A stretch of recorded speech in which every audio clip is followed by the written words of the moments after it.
Hello दोस्तों, मैं हूं अतुल कुमार मसौतिया और आप देख रहे हैं आपका अपना चैनल एजुकेशन वर्ल्ड एकेडमी यानी ई वर्ल्ड एकेडमी हापुड़ में। एक बार फिर आपका बहुत बहुत स्वागत है। दोस्तों, इससे पहले हमने एक वीडियो को डाला था जो थ्योरी की क्लास थी और वो स्पेशली सुपर टेट का जो सिलेबस दिया हुआ है उसमें दिया है पृथ्वी की आंतरिक संरचना। उसकी थ्योरी मैं ऑलरेडी करा चुका हूँ और आज मैं बात करने वाला हूँ उसी पर आधारित विगत परीक्षाओं में पूछे हुए कुछ MCQs को लेकर जो आपके आने वाले सुपर टेट और यूपी टेट में रामबाण सिद्ध होंगे। और अगर आप लोगों को ये वीडियो पसंद आती है तो वो बात कहने की आवश्यकता नहीं है, जिसके लिए मैं हमेशा कहता हूँ वीडियो को लाइक अगर करना है अगर आपको तो कर दीजिएगा, शेयर करना है तो कर दीजिएगा, सब्सक्राइब करना है तो कर लीजिएगा। कुछ भी नहीं करना, बिल्कुल मत करना, लेकिन पढ़ना जरूर है यार। पढ़ लिख कर अगर आप लोगों की नौकरी लगी तो समझना मेरा पढ़ाना कामयाब हो गया। चलिए दोस्तों, समय को बर्बाद नहीं करेंगे, स्टार्ट करेंगे अपनी इस वीडियो को। चलिए देखो भाई, बात करते हैं सुपर टेट और यूपी टेट और सी टेट में जो आपका EVS आता है। सी टेट में EVS की क्लास आपको EVS का पोर्शन होता है, यूपी टेट में आपका GS वाला पोर्शन होता है और इस सुपर टेट में आपका टोटली अगर मैं बात करूं तो GS का बहुत बड़ा पार्ट है। यूपी टेट में भी जो सेकंड पेपर में 60 नंबर का आता है। पृथ्वी की आंतरिक संरचना से जितने भी MCQs बन सकते थे मैं उन सभी को आप लोगों के लिए लेकर आया हूँ। तो बढ़ते हैं आगे, एक बेहतरीन से मोटिवेशन थॉट की बात कर लेते हैं कि सक्सेस की सबसे खास बात है कि ये मेहनत करने वालों पर फिदा हो जाती है। तो जैसे खूबसूरत चीज़ों पर कुछ और चीज़ फिदा हो जाती हैं, ऐसी मेहनत करने वालों पर जो सक्सेस है ना ऑलरेडी फिदा हो जाती है। तो मेहनत करना बिल्कुल ना भूलें। चलिए दोस्तों, बढ़ते हैं आगे। पृथ्वी की सतह की सबसे ऊपरी परत को कहते हैं, क्या कहते हैं, ये आपसे पूछा है। देखो भाई, अगर आपसे पूछा जा रहा है पृथ्वी की सबसे ऊपरी सतह तो सबसे ऊपरी सतह मैंने आपको बताया थी कि 3 सतह होती हैं, सीमा, स्याल और नेफा। ठीक है, स्याल, सीमा और नेफा मैंने आपको तीनों बताई थी और इन तीनों में सबसे ऊपरली जो होती है वो होती है भूपर पट्टी। क्या होती है? भूपर पट्टी। ठीक है, तो ये आपका करेक्ट आंसर है। क्योंकि मैं आप लोगों को ऑफलाइन वीडियो दे रहा हूं तो मैं आपके आंसर का इंतजार नहीं करूंगा, फिर भी आप कोशिश करना इनका आंसर देने का। पृथ्वी की सबसे बाहरी परत को कहा जाता है, पृथ्वी की सबसे बाहरी परत को क्या कहा जाता है? देखो, ऊपर की परत पूछ ले या बाहर की परत पूछ ले तो ये भी आपका क्या हो जाएगा? भूपर पट्टी। तो इसमें देखिए भूपर पट्टी दिया हुआ नहीं है, आवरण है, केंद्र है, केंद्र तो आंसर होगा नहीं। ठीक है, स्फीयर नहीं है, आवरण से संबंधित है कि उसको चारों तरफ से ढके हुए। अब या तो आवरण या पपड़ी। अब पपड़ी को ही भूपर पट्टी कहते हैं, भूपर पट्टी कहा जाता है। तो आंसर आपका बी वाला बिल्कुल करेक्ट हो जाएगा। आगे बढ़ते हैं। पृथ्वी के भीतर की सबसे ऊपरी सतह जिसे डैश कहा जाता है, जिसमें गहराई की गड़बड़ के कारण भूकंप आते हैं। मतलब जिसके कारण दोस्तों भूकंप आते हैं उसको आपको बताना है। क्रोड, कर्नेल सतह या भूपर पट्टी, किसके कारण भूकंप आते हैं ये आपको बताना है। तो जब मैंने आपको बताया था कि पृथ्वी की आंतरिक संरचना को जानने का अगर सबसे उत्तम स्रोत आपसे पूछा जाए तो वो है आपका भूकंप। जो कहां से, देखिए ये आता है आपका भूपर पट्टी से। देखो, पृथ्वी की भीतर की सबसे ऊपरी सतह, भीतर की सबसे ऊपरी सतह, तो आपकी भीतर से अगर सबसे ऊपरी सतह की बात कर रहे हैं तो भूपर पट्टी की आ जाएगी। और जिसकी गहराई के लगभग जो गड़बड़ होती है किस कारण होती है? वो आपका भूकंप के कारण होती है। और भूकंप कहाँ देखा जाता है? जमीन पर। भाई अंदर क्या चल रहा है we don't know, but I know very well what is going on my earth, हमारी अर्थ पर क्या चल रहा है। ठीक है, तो भूपर पट्टी is the right answer. Correct answer अगर ये कहना चाहो क्रोड, तो क्रोड तक तो पहुंच ही नहीं पाते हम। क्रोड नहीं है, कर्नेल नहीं है, सतह नहीं है। चलिए, पृथ्वी की भूपर पट्टी के प्रत्येक टुकड़े को कहते हैं, पृथ्वी की जो भूपर पट्टी होती है इसके प्रत्येक टुकड़े को क्या कहते हैं? प्लेन, प्लेट, प्लेटर या खंड क्या कहा जाता है? दोस्तों जल्दी से इसका आंसर करिएगा। अब देखो, मैंने आपको बताया होगा कि 2 प्लेटें आपस में टकराई तो हिमालय का निर्माण हुआ। तो मतलब बहुत बड़े बड़े भूखंडों को क्या कहा गया है? प्लेट कहा गया है। और इसी पर ही एक सिद्धांत दिया हुआ है, प्लेट विवर्तनिकी सिद्धांत। प्लेट विवर्तनिकी सिद्धांत, इसकी थ्योरी के लिए आप हमारी पहली वीडियो पर जाकर देख सकते हैं। ठीक है, चलिए आगे बढ़ते हैं। अधिकांश भूपर पट्टी किस सेल से बनी है?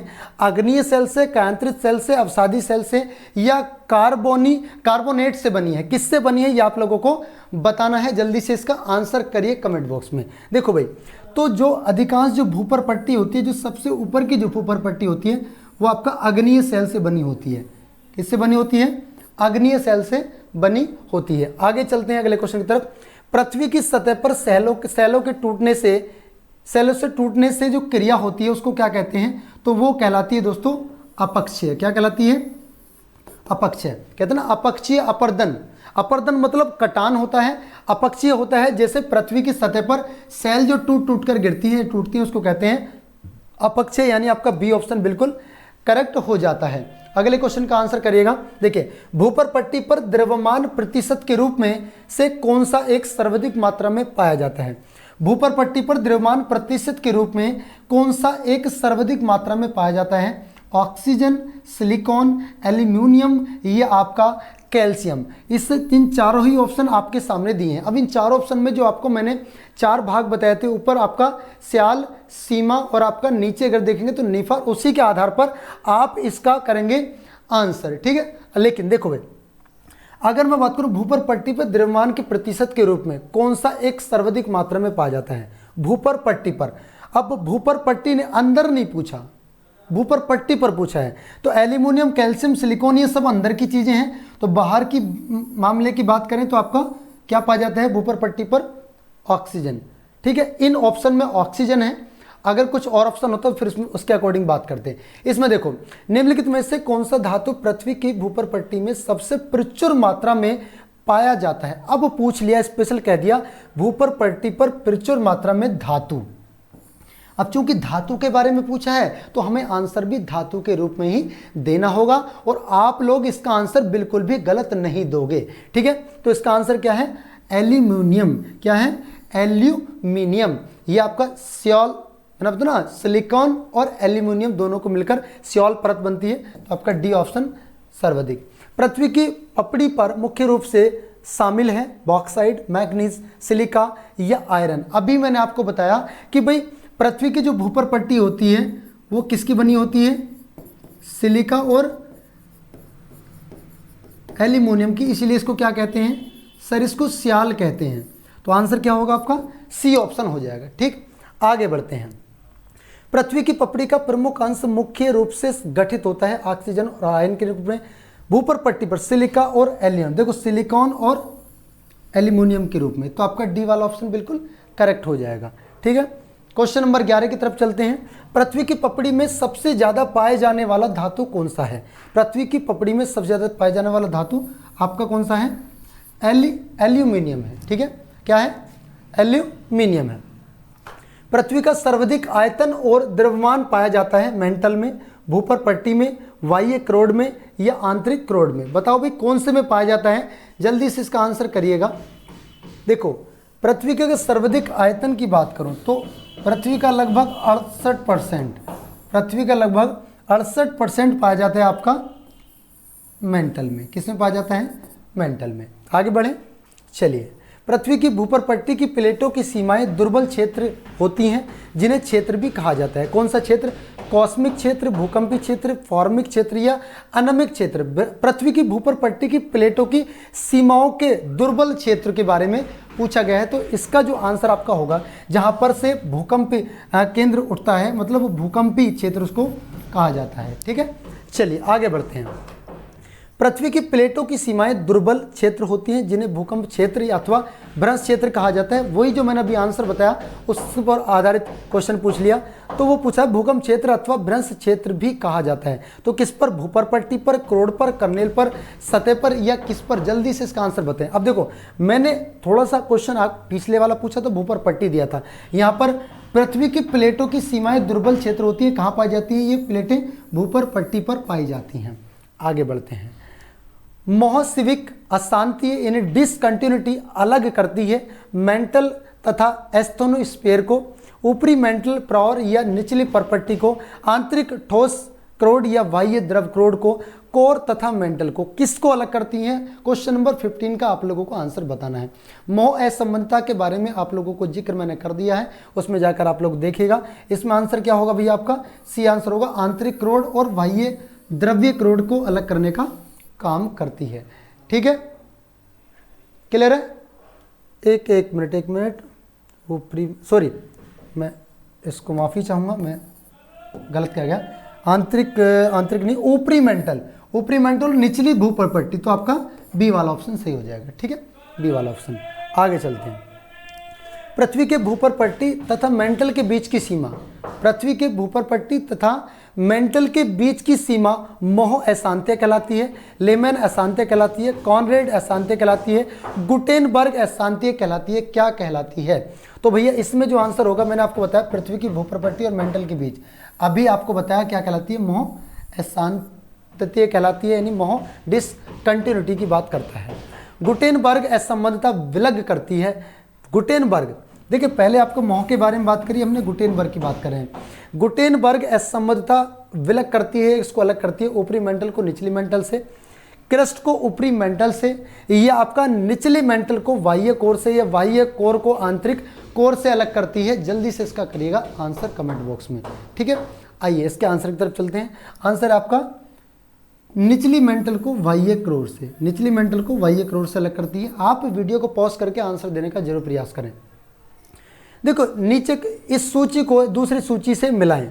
ये थोड़ा सा क्वेश्चन मतलब बहुत ज़्यादा होच पोच हो गया है, तो मैं इसको थोड़ा सा स्किप करना चाहूँगा। आगे बढ़ते हैं। पृथ्वी के कोर यानी केंद्रीय भाग को और किस नाम से जाना जाता है?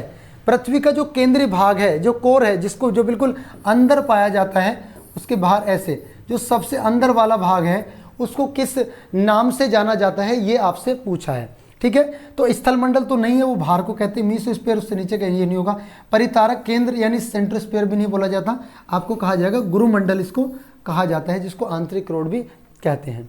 चलिए, पृथ्वी की सबसे पतली परत है mantle, outer core, crust, inner core. पृथ्वी की सबसे पतली परत है मेंटल, आउटर कोर, क्रस्ट या इनर कोर। कौन सी ऐसी परत है जो पृथ्वी की आंतरिक परत कहलाती है? ठीक, तो अगर मैं पूछूं तो भैया इसको बोलते, पृथ्वी की सबसे पतली परत, सबसे पतली परत सबसे ऊपर की परत होती है, जिसे किस नाम से पुकारा जाता है? इससे पुकारा जाता है भैया क्रस्ट के नाम से। तो आपका सी वाला ऑप्शन करेक्ट हो जाएगा। पृथ्वी ग्रह की संरचना में प्रवार बोलते हैं, प्रवर भी बोल देते हैं। इसे मेंटल के नीचे की करोड़ नहीं है, सॉरी, ये कभी कभी मिस प्रिंट हो जाता है। करोड़ निम्नलिखित में से किस एक से बना है, ये आपसे पूछा गया है, ठीक है। तो किस एक से बना है? करोड़ बना है भैया नीफा कहा जाता है, जिसमें लोहा और जिसको फेरम कहा जाता है, तो लोहे से। पृथ्वी के किस भाग में निकेल और लोहे की प्रचुरता होती है? तो इसे बोलते हैं नीफे वाले भाग में। तो आपका सी ऑप्शन बिल्कुल करेक्ट हो जाएगा। आगे बढ़ते हैं।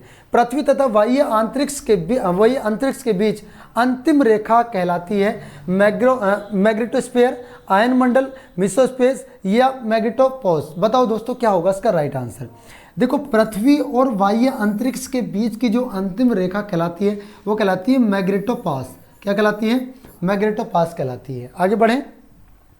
पृथ्वी तल के नीचे पिघले हुए पत्थर को क्या कहा जाता है? तो पृथ्वी तल के नीचे जो पिघला हुआ निकलता है उसे बोलते हैं लावा। क्या बोलते हैं? लावा बोलते हैं, यानी सी ऑप्शन आपका बिल्कुल करेक्ट है। पृथ्वी के वातावरण में सबसे ज्यादा पाए जाने वाला तत्व कौन सा है? आर्गन है, नाइट्रोजन है, ऑक्सीजन है, क्रिप्टन है।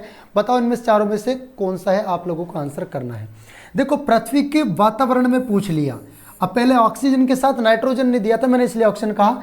अब आंसर आपका क्या हो जाएगा? नाइट्रोजन हो जाएगा, ठीक है, जो सबसे सर्वाधिक मात्रा में पाई जाती है।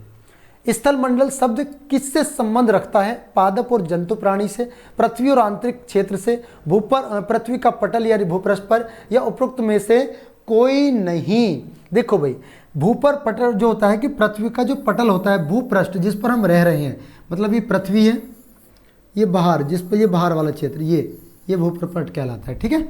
चलिए, स्थल मंडल के कुल क्षेत्रफल के कितने प्रतिशत भाग पर पर्वतों का विस्तार पाया जाता है, ये आपको बताना। ये थोड़ा सा हटके क्वेश्चन है, मतलब प्रायद्वीप पठार वगैरह कुछ अगर मैं पढ़ाता तो आपको बताता, लेकिन फिर भी आप लोग इसका आंसर जरूर करिएगा अगर आप लोगों को इसका आंसर पता है, ठीक है। वैसे आपके लिए जानकारी के लिए बता दूं, एक्चुअल में तो नहीं है, लेकिन लगभग में 26 से 27% के लगभग इसको माना जाता है। आगे बढ़ते हैं।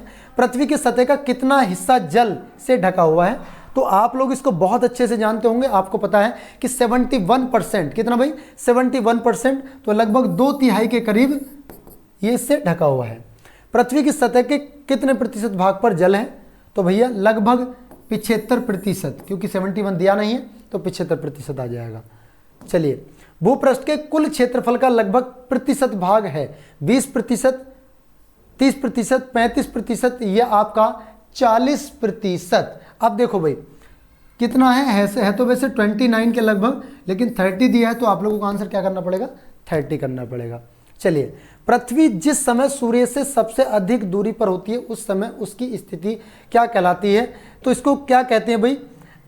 एपिलियन कहते हैं, एंटीपॉड कहते हैं, पेरिहिलियन कहते हैं या एल्टिएड कहते हैं। इसको क्या कहा जाता है? तो इसको कहा जाता है अपहिलियन। क्या बोला जाता है? अपहिलियन। हिंदी में बोले तो इसको अपसोर कहा जाता है। महाद्वीप अलग कैसे हुए? विवर्तन की क्रिया से, ज्वालामुखी फूटने से, चट्टानों के वलन और पेंशन से, या उपरोक्त तो सभी। देखो भी, अगर मैं महाद्वीपों के अलग होने की क्रिया की इसमें बात करूं, महाद्वीपों के अलग होने की क्रिया की बात करूं, तो सबसे ज़्यादा प्रसिद्ध जो है वो विवर्तन की क्रिया वाला आता है, क्रिया विवर्तन की सिद्धांत। तो मैंने बहुत कम समय लेते हुए आप लोगों को उन सभी क्वेश्चंस की प्रैक्टिस कराई जो आपसे पूछे हुए हैं पिछले एग्जाम्स में। तो दोस्तों, कैसी लगी आप लोगों को वीडियो ज़रूर बताइएगा। अगर आप लोगों को अच्छी लगी तो लाइक भी करिएगा, और आप चाहते हैं कि वीडियो आपके पड़ोसी तक, अपने दोस्त मित्र तक पहुंचे तो आप इसको शेयर भी करिएगा। और आपको लगता है कि अतुल सर के साथ जुड़ने का अच्छा अनुभव रहा तो आप लोग चैनल को सब्सक्राइब भी करिएगा। चलो दोस्तों, मिलते हैं अगले वीडियो के साथ। तब तक के लिए दोस्तों, जय हिंद, जय भारत, खुदा हाफिज़।